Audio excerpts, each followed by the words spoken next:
नानो घर हुसैन बट से काफ़ी चर्चा सुना है इसका। तो फाइनली वो इसे सबको चिखाने दी बेक पॉपअप किचन पर ले ही आए हैं। अब इतना चर्चा हो और फूड ट्राई ना किया जाए, कैसे हो सकता है।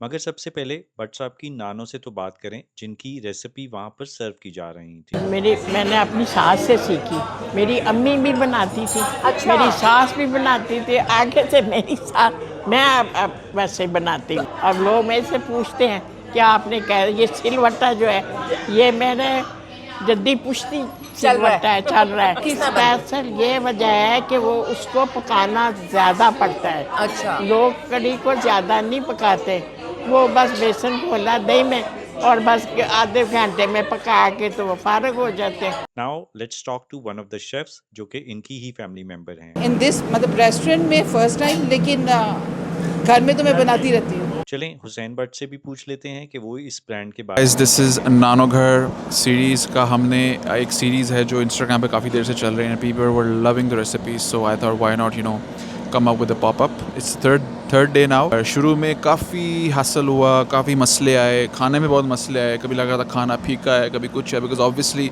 ये जो अंदर शेफ्स हैं खड़े हैं, ये मेरी मदर हैं, मेरी खाला हैं, all my family is in the kitchen right now making preparing food for everyone. I think why I recommend this food is because ये आपको लिटरली एक कमर्शियल फील नहीं देगा खाना। आपको लिटरली ऐसा लगेगा आप अपना घर का ही खाना खा रहे हैं। लाइक स्टफ़ करेले, जो भरे हुए करेले होते हैं, जिसको बुत करेले बोलते हैं। देन देयर इज़ कश्मीरी दाल, गोश्त, लाइक लिटरली रॉयल फूड बोलूँगा मैं इसको। अपना ऑर्डर दिया ही था कि नज़र पड़ गई आमना न्याजी पर। आज ऑनेस्टली मुझे अपनी नानो के घर का खाना याद आ गया। वो अब जन्नत में है, लेकिन वो जो इमोशन है ना खाने के अंदर, वो आपको वाकई फील होता है।